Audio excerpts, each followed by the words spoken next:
पहली शादी जिठानी की। जीवन साथी जो अगर अच्छा मिल जाए तो दोनों की जिंदगी संवर जाए, लेकिन अगर दोनों के बीच एक दूसरे की कोई अहमियत ही ना हो, उनके बीच अगर हमेशा लड़ाइयां हो और दोनों के कभी बने ही ना, तो वो रिश्ता बस निभाने मात्र ही रह जाएगा। ऐसा ही कुछ रिश्ता है प्रियंका और गौतम का। तो चलिए देखते हैं बीतते समय के साथ उनका ये रिश्ता संवरता है या उनके इस रिश्ते के हालात और ज्यादा बिगड़ जाते हैं। आज मेरा खाना बनाने का मन ही नहीं कर रहा, बाहर जाकर कुछ खाने का मन कर रहा है। चलिए ना कहीं बाहर चलते हैं। मैं अभी अभी तो ऑफिस से आया हूँ प्रियंका, पहले से बहुत थका हुआ हूँ, इसलिए आप मुझे कहीं और चलने के लिए मत बोलो। आपका तो ये हर बार का ही है। शादी को 5 साल होने वाले हैं, लेकिन मजाले आज तक आप मुझे कहीं भी बाहर लेकर गए हो। अरे हाँ, आप तो मुझे शादी के बाद हनीमून पर भी लेकर नहीं गए, एक प्लेट पानी पूरी खिलाने तक नहीं लेकर गए आज तक। पता नहीं आप जैसा पति मेरे ही नसीब में लिखा था क्या। तुम्हें दिक्कत क्या है? बाहर जाकर घूमना है तो घूम लो, मैंने तुम्हें मना किया है क्या? अगर मेरा बाहर जाने का मन नहीं करता तो मैं क्या करूं? और नसीब तो मेरा खराब था जो तुमसे मेरी शादी हो गई। जब देखो तब तुम मुझसे किसी न किसी बात पर बहस करती रहती हो, हर रोज अच्छा खासा मूड खराब कर देती हो। मूड तो यहाँ पर मेरा खराब हो गया है। क्या क्या सपने देखे थे मैंने कि शादी के बाद ये करूंगी वो करूंगी, लेकिन शादी के बाद तो मेरी जिंदगी इस घर के अंदर कैद होकर रह गई है। तुम अपना ये रेडियो बंद करोगी नहीं क्या? इससे अच्छा है कि मैं यहाँ से उठकर कहीं चला जाऊं। बहुत भूख लग रही है, मुझे खाना बना दो। हाँ हाँ, बना रही हूँ। प्रियंका खाना बनाकर लाती है। ये कैसा खाना बनाया है तुमने? मिर्च मसाले का कोई स्वाद ही नहीं आ रहा इस पर। पता नहीं जानबूझकर ऐसा खाना बनाती हो या तुम्हें खाना बनाना आता ही नहीं। अरे ठीक ही तो बनाया है बहू ने खाना, क्या कमी है इस खाने में। खाने में जितना कम मिर्च मसाला हो, खाना उतना ही अच्छा रहता है। अरे क्या खाक अच्छा रहता है माँ? इंसान कमाता ही खाने के लिए, और अगर उसे खाना भी ढंग का ना मिले तो इतना पैसा कमाने का क्या फायदा? मुझसे तो ये खाना खाया नहीं जाएगा, आप ही खा लो इस खाने को। गौतम उठकर वहां से चला जाता है। देखो ना माँ जी, मैंने कितने मन से इनके लिए खाना बनाया और ये खाना छोड़कर मुंह बनाकर चले गए। मुझे तो समझ में नहीं आता इनको मुझसे दिक्कत क्या है। इनके लिए मैं चाहे कुछ भी कर लूं, लेकिन ये कभी मुझसे खुश ही नहीं हो सकते। अरे तू ऐसा क्यों सोचती है बहू, ऐसा कुछ भी नहीं है। नहीं माँ जी, ऐसा ही है। हमारी शादी को 5 साल होने को आए, लेकिन मजाल है आज तक कभी इन्होंने मुझसे प्यार से बात की हो। जब देखो तब बस गुस्से में ही रहते हैं। अब तो मेरा भी खाना खाने का मन नहीं कर रहा, मैं भी अपने कमरे में जा रही हूँ। प्रियंका भी परेशान होकर वहां से चली जाती है। कुछ दिन बाद, हे भगवान, मुझे माँ जी के साथ मंदिर भी जाना है और खाना बनाने में इतनी देर हो गई, अभी तो मैंने अपनी साड़ी भी प्रेस नहीं की। क्या हो गया? इतने परेशान क्यों हो रही हो? माँ जी के साथ मंदिर जाना है मुझे, पहले ही इतनी देर हो गई है, ऊपर से अभी तक साड़ी भी प्रेस नहीं हुई मेरी। अगर पहले नहाने जाऊंगी तो साड़ी प्रेस करने में बहुत देर हो जाएगी, और प्रेस करूंगी तो नहाने में देर हो जाएगी। क्या करूं? अब आप एक काम करो ना, जब तक मैं नहा कर आती हूँ तब तक मेरी साड़ी प्रेस कर दो ना। छुट्टी वाले दिन भी काम। अच्छा लाओ कर देता हूँ, तुम भी याद करोगी। प्रियंका नहाने चली जाती है और गौतम उसकी साड़ी प्रेस करने लगता है। तभी गौतम के फोन पर उसके ऑफिस से एक इम्पोर्टेंट कॉल आती है और वो फोन पर बात करने के चक्कर में गलती से प्रेस को साड़ी के ऊपर ही रखकर छोड़ देता है और बात करने के लिए हॉल में चला जाता है। थोड़ी देर बाद प्रियंका नहा कर आती है। हे भगवान, ये इतनी गंदी जलने की बदबू कहाँ से आ रही है? मेरी साड़ी! मेरी साड़ी को इस तरह छोड़कर कहाँ चले गई है? अगर प्रेस नहीं करनी थी तो मना ही कर देते। तभी गौतम कमरे में आता है। मिल गया ना आपको चैन, मेरी साड़ी जलाकर? अरे कोई काम नहीं करना है तो मना ही कर दो, ये सब करने की क्या जरूरत है? मेरी नई की नई साड़ी जला दी। मुझे पता है आपने ऐसा इसलिए किया ताकि मैं आज के बाद आपको कोई काम ना बताऊं। पता नहीं भगवान को मेरे ही नसीब में आपको लिखना था क्या? किस्मत ही फोड़ दी मेरी। तुम ना हद से कुछ ज्यादा ही बोल रही हो। मानता हूं कि मेरी गलती है कि मुझसे तुम्हारी साड़ी जल गई, लेकिन मैंने ये जानबूझकर नहीं किया। अचानक ऑफिस से कॉल आ गई तो मेरा ध्यान भटक गया, और वैसे भी ये साड़ी मेरे ही पैसों से ली थी ना तुमने, दूसरी दिला दूंगा। अच्छा, तो आप अब मुझे अपने पैसे कमाने का घमंड दिखा रहे हो। अगर आप पैसे कमाते हो ना तो मैं भी पूरा घर संभालती हूँ, इसलिए मुझे अपने पैसों का घमंड दिखाने की जरूरत नहीं है। हाय बड़े। हे भगवान, तुम हर चीज को गलत ही क्यों सोचती हो? मेरे कहने का मतलब था कि साड़ी जल गई है तो मैं नई दिला दूंगा। अच्छा, मतलब मुझे ही कुछ गलत सुनाई दिया। आपके कहने का जो तरीका था ना, मैंने वही सुना था। अब तो ऐसा लगता है कि आपके साथ रहना भी एक सजा हो गई है। बात तक करने का मन नहीं करता अब तो मेरा आपसे। तो मैं कौन सी तुमसे कोई बात करना चाहता हूँ? आज तक कभी सीधे मुंह बात की है तुमने मुझसे? जब देखो तब हर बात के लिए बस लड़ने को उतारू रहती हो। बस निभा रहा हूं इस शादी को, ताकि माँ को हमारी लड़ाइयों के बारे में कुछ पता ना चले, वरना। वरना क्या? हाँ, वरना क्या?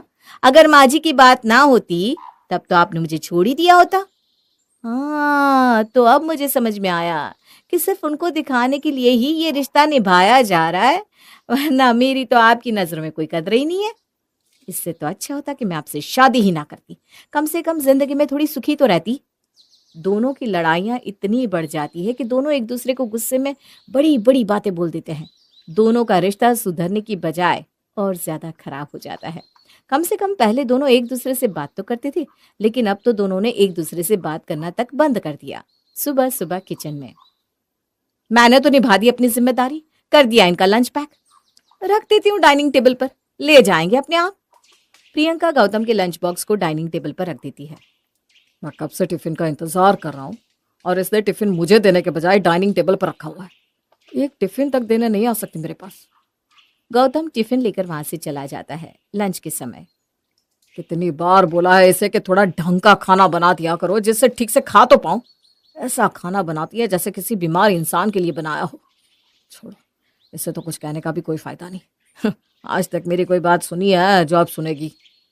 दोनों का रिश्ता कांच के टूटे टुकड़ों की तरफ बिखरता ही जा रहा था। तभी कुछ समय बाद प्रियंका के देवर मोहित की शादी होती है और घर में एंट्री होती है प्रियंका की देवरानी उर्वशी की। ये लीजिए माँ जी आपकी चाय। ला ला बहू, बड़ी देर से मन कर रहा था चाय पीने का। गौतम, अरे टेबल पर से अपना लंच बॉक्स तो उठा ले।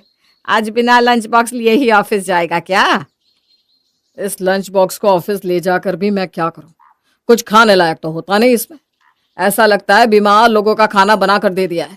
जब पता है मुझे चटपटा तेल मसाले वाला खाना पसंद है, उसके बाद भी ऐसा खाना बनेगा तो मैं रोज रोज कैसे खाऊंगा? इससे अच्छा तो मैं खाना बाहर ही कहीं खा लूं। अरे बेटा, लेकिन। उर्वशी गौतम की बातें सुनकर प्रियंका के पास किचन में जाती है। दीदी आप बुरा ना मानो तो आपसे एक बात पूछूं? हाँ पूछू उर्वशी, और मैं तुम्हारी किसी बात का बुरा क्यों मानूंगी? दीदी आज ना भैया लंच बॉक्स लेकर नहीं गए। वो कह रहे थे कि उनको तेल मसाले वाला खाना पसंद है, लेकिन आप तेल मसाले वाला खाना बनाती नहीं। जब भैया को वैसा खाना पसंद है तो आप उनके लिए वैसा खाना क्यों नहीं बनाती? ऐसे तो वो खाना नहीं खाएंगे ना। मैं जानती हूँ उर्वशी कि उनको चटपटा तेल वाला खाना पसंद है, लेकिन तुम्हें पता भी है उनका ब्लड प्रेशर कितना हाई रहता है। डॉक्टर ने साफ साफ कहा हुआ है कि जितना हो सके इनको कम तेल मसाले का खाना दो। दिन पर दिन सेहत ना बगड़े इसलिए मैं ऐसा खाना बनाती हूँ, वरना मुझे उनके स्वाद से क्या तकलीफ हो सकती है? अगर ये बात है तो फिर भैया इतने गुस्से में ऐसा क्यों कह रहे थे? अरे उनको ना ज्यादा टेंशन ना हो इसलिए डॉक्टर ने ये सब मुझे ही बताया था कि अगर इनके खाने पीने पर कंट्रोल नहीं हुआ तो बीपी के साथ इनका कोलेस्ट्रॉल लेवल भी बहुत ज्यादा बढ़ जाएगा। ये तो वैसे ही इतनी छोटी छोटी बातों की इतनी टेंशन ले लेते हैं, इसीलिए नहीं बताया, लेकिन ये कुछ समझती नहीं। अच्छा, तो ये बात है। कुछ दिन बाद आज हमारी मैरिज एनिवर्सरी है, लेकिन देखना इन्हें याद भी नहीं होगा। हर रोज की तरह ऑफिस से आएंगे और खाना खाकर सो जाएंगे। मुझसे जुड़ी कोई बात तो इन्हें याद ही नहीं रहती। नहीं दीदी, क्या पता भैया आपको सरप्राइज देना चाहते हो, इसीलिए सुबह से आपको विश ना किया हो। अरे ऐसा कुछ नहीं उर्वशी, हमारी शादी को 5 साल हो गए, लेकिन आज तक कभी कोई सरप्राइज तो छोड़ो, मुझे वो कभी रेस्टोरेंट में डिनर तक कराने नहीं लेकर गए। शादी से पहले मेरे अपने पति को लेकर जितने अरमान थे ना, सारे पानी में बह गए। दीदी आप पहले इतना नेगेटिव मत सोचिए ना, पहले भैया को घर तो आ जाने दीजिए। ठीक है, तुम्हारी ये बात भी मान लेती हूँ। शाम को गौतम घर आता है और सीधा अपने कमरे में चला जाता है। आधे घंटे बाद, कहा था ना मैंने, कुछ याद नहीं होगा इन्हें। बस अभी खाना बनने वाला है, उसे खाएंगे और खाकर सो जाएंगे। सुनो, मेरे हाथों पर साबुन लगा है, तुम मेरे कमरे से पानी का खाली जग उठाकर ले आओ, उसे धोना है। ठीक है दीदी, मैं अभी लेकर आती हूँ। उर्वशी जैसे ही पानी का जग लेने के लिए जाती है तो उसे गौतम की आवाज सुनाई देती है। हे भगवान, अब क्या करूं? मैं तो भूल ही गया कि आज हमारी वेडिंग एनिवर्सरी है। पहले ध्यान आ जाता तो कोई गिफ्ट ले आता। अब अगर ऐसे ही विश करूंगा तो बोलेगी जब याद था तो कुछ लेकर क्यों नहीं आए। हर बार की तरह इस बार भी शुरू हो जाएगी। छोड़ो, वैसे भी हम दोनों बात तो करते हैं नहीं, एनिवर्सरी विश करके भी क्या ही हो जाएगा। और वैसे भी उसने कौन सा मुझे विश कर दिया, सुबह से बात तक तो नहीं की उसने मुझसे। हे भगवान, इसीलिए बोलते हैं कि बात करनी बहुत ज़रूरी है। बात ना करने की वजह से दोनों के बीच में कितनी गलतफहमियां हो रही हैं। दिन पर दिन दोनों का रिश्ता खराब होता जा रहा है। ऐसे तो आगे चलकर कुछ भी ठीक नहीं होगा, सब कुछ और बिगड़ जाएगा। अरे उर्वशी, कहाँ रह गई? बस अभी आ रही हूँ दीदी। उर्वशी पानी का जग लेकर चली जाती है। थोड़ी देर बाद खाने के टेबल पर, क्या बात है बहू, आज तो तूने खाने में बहुत कुछ बनाया है। शाही पनीर, दाल मखनी, दही बड़े, पुलाव, तंदूरी रोटी और खीर भी बनाई है। वाह वाह वाह वाह, भाई लगता है आज कुछ तो खास बात है।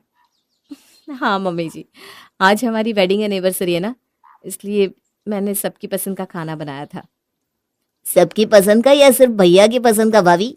क्योंकि ये जितनी भी डिशेस है ना वो तो भैया की फेवरेट है। हमारी पसंद का तो सिर्फ आप बहाना बना रही हो। भैया, अब भाभी ने तो आपको आपका फेवरेट खाना बनाकर गिफ्ट दे दिया, लेकिन आप भाभी के लिए क्या गिफ्ट लेकर आए हो? अभी तक मैंने कोई गिफ्ट नहीं खरीदा। क्या? एनिवर्सरी तो आज है और अभी तक आपने कोई गिफ्ट ही नहीं खरीदा? अरे आज नहीं खरीदा तो कब खरीदोगे? तुम गिफ्ट की बात कर रहे हो मोहित? इन्हें तो ये भी अब पता चला होगा कि आज हमारी वेडिंग एनिवर्सरी है। सुबह से विश तक नहीं किया है इन्होंने मुझे। अगर मैंने तुम्हें विश नहीं किया तो तुमने कौन सा मुझे विश कर दिया? और आज भी ये सब खाना बनाने की क्या जरूरत थी? आज तो वैसा ही खाना बना देती ना जैसा हर रोज मुझे खाने के लिए देती हो। उस खाने के चक्कर में मुझे आधे से ज्यादा बार तो बाहर खाना खाना पड़ता है और कभी कभी तो भूखा ही रहना पड़ता है। सबको दिखाने के लिए आज तुमने ये खाना बना दिया कि मेरी पसंद की कितनी परवाह है तुम्हें। हे भगवान, कम से कम आज के दिन तो लड़ना बंद कर दो। इतनी खुशी का दिन है, इसको भी तुम लोग खुशी से नहीं मना सकते? अरे छोटी मोटी कमियां तो सब में होती है, गलतियां सबसे हो जाती है, लेकिन इसका मतलब ये तो नहीं कि तुम हर छोटी छोटी बात के लिए एक दूसरे से लड़ते रहो। मैं तुम्हें जब भी देखती हूँ तुम दोनों कभी सीधे मुंह बात नहीं करते। न जाने तुम्हें क्या हो गया है। छोड़ो माँ, तुम नहीं समझोगी। खाना खाने का जो मन था ना वो भी अब नहीं रहा। आप सब खा लो इस खाने को। वैसे भी इसने ये सब आप लोगों को दिखाने के लिए बनाया है। देख रही हो ना माँ जी, आप इनके लिए कुछ भी करूं तो दिक्कत है, ना करूं तो दिक्कत है। हर रोज बोलते हैं अच्छा खाना बना, और जब बना दिया तो उनकी बातें सुनो। अरे बोल दो ना कि आपको हर बात में बस मुझसे लड़ने का बहाना चाहिए। हे भगवान, बस बहुत हो गया। ये कैसा रिश्ता बना लिया है आप दोनों ने अपना? पति पत्नी का रिश्ता प्यार का रिश्ता होता है, एक दूसरे को समझने का रिश्ता होता है। आप दोनों खुद से ही अपने अपने मन में सारी बातें क्यों सोच लेती हो? अगर दो जने आपस में मिलकर बातें करें तो आधी परेशानियां तो वैसे ही हल हो जाती है। लेकिन आप दोनों को तो एक दूसरे से कुछ पूछना ही नहीं है, बस जो खुद को समझना होता है वो समझ लेते हो। देखो उर्वशी, ऐसा कुछ भी नहीं है। एक हाथ से कभी ताली नहीं बजती। आज तक इन्होंने कभी मेरी किसी चीज में तारीफ की, कभी समझने की कोशिश की मुझे? अच्छा, जैसे तुम तो मुझे बहुत अच्छी तरह समझती हो। एक गिफ्ट लेकर नहीं आ पाया तुम्हारे लिए तो तुमने उसका ताना भी दे दिया। अरे बात गिफ्ट की नहीं है, बात यह है कि आपको याद तक नहीं था कि आज हमारी एनिवर्सरी है। बस दीदी, मुझे आप दोनों के बीच में बोलना तो नहीं चाहिए, लेकिन जैसे हालात है मुझे बोलना पड़ेगा। हाँ, हो सकता है कि भैया भूल गए हो कि आज आप दोनों की एनिवर्सरी है, लेकिन जब मैं आपके रूम में पानी का जग लेने गई थी ना, तब भैया की बातें सुनी थी मैंने। वो यही कह रहे थे कि मुझे अभी याद आया कि आज हमारी एनिवर्सरी है, लेकिन अगर मैंने अभी प्रियंका को विश किया तो वो बोलेगी कि जब आपको याद था तो आप मेरे लिए कोई गिफ्ट लेकर क्यों नहीं आए। उन्होंने सिर्फ लड़ाई के डर से ही ऐसा किया कि फिर से इस बात पर लड़ाई ना हो जाए। क्या? हाँ, और गलती सिर्फ दीदी की नहीं है भैया। आप हमेशा दीदी के खाने के बारे में ऐसा बोलते हो। उनके हाथ का खाना तक नहीं खाते, ना ही उन्हें समझते हो। और तो और उनसे कुछ पूछना भी जरूरी नहीं समझते, ना ही उनके साथ थोड़ा वक्त बिताना पसंद करते हो। और जिस खाने के लिए आप हमेशा उन्हें बोलते रहते हो ना, वो आपके लिए हमेशा ऐसा खाना इसलिए बनाती है ताकि आपकी सेहत अच्छी रहे, ताकि आपका कोलेस्ट्रॉल, आपका बीपी ना बढ़े। आपकी सेहत अच्छी रहे इसलिए वो आपके ताने भी सुन लेती हैं, आपकी हर एक चीज का ध्यान रखती हैं। ये कभी नहीं समझेंगे उर्वशी, जाने दो। बस दीदी, आपको लगता है कि सिर्फ आप ही एक पत्नी की जिम्मेदारी निभा रही हो, लेकिन भैया तो अपनी हर जिम्मेदारी निभा रहे हैं। आपको जिस चीज़ की ज़रूरत होती है वो आपके लिए भैया ही तो लेकर आते हैं ना। अगर आप घर संभालती हो, उनके हर चीज़ का ध्यान रखती हो, तो वो भी तो बाहर जाकर इतनी मेहनत से काम करके आपकी हर ज़रूरत को पूरा करने के लिए पैसा कमाते हैं। पति पत्नी का रिश्ता गाड़ी के दो पहियों के जैसा होता है। अगर एक पहिया लड़खड़ा जाए तो दूसरा उसे संभाल ले, लेकिन जब दोनों ही लड़खड़ा जाए तो शादी की ये गाड़ी बिखर जाती है। आप दोनों एक दूसरे के लिए सब कुछ करते हो, लेकिन एक दूसरे को समझने की कोशिश ही नहीं करते। बस एक बार एक दूसरे से बात करके एक दूसरे को समझने की कोशिश करो, तो आपका ये रिश्ता इतना प्यारा हो जाएगा जितना आपने कभी सोचा भी नहीं होगा। तुम ठीक कह रही हो उर्वशी। शायद मैंने ही हर चीज़ को हमेशा गलत तरीके से सोचा। मुझे माफ़ कर दीजिए गौतम जी। आज के बाद मैं फिर कभी आपसे नहीं लड़ूंगी। तुम मुझसे माफ़ी मत मांगो प्रियंका। इसमें सिर्फ तुम्हारी नहीं बल्कि मेरी भी उतनी ही गलती है। उर्वशी ने बिल्कुल ठीक कहा। अगर एक के लड़खड़ाने पर दूसरा उसे संभाल लेता तो आज नौबत इतनी नहीं बढ़ती। मैं भी तुमसे माफ़ी मांगता हूँ। अब माफ़ी माफ़ी बहुत होगी। आज आप दोनों की वेडिंग एनिवर्सरी है ना, तो चलो आज इसे थोड़े अलग स्टाइल में मनाते हैं। दोनों के बीच की ये तकरार जब आज खत्म हो ही गई है, तो क्यों ना इस रिश्ते को एक नए सिरे से शुरू किया जाए। क्या मतलब कि फिर से जेठ जी के साथ जेठानी जी की शादी करवाई जाए। तभी तो ये एनिवर्सरी होगी उनके लिए एक नए जीवन की शुरुआत। तो पंडित जी को बुला लीजिए। बिल्कुल बुला लेते हैं। उर्वशी प्रियंका को उसकी शादी के जोड़े में दुल्हन की तरह तैयार करती है, और वहां गौतम भी अपनी शादी की शेरवानी पहनकर घर के हॉल में बने मंडप में आता है। उर्वशी के एक कदम से उनका रिश्ता फिर से प्यार से हरा भरा हो जाता है, और दोबारा से शादी करके वो अपने जीवन में एक नए सवेरे का आगाज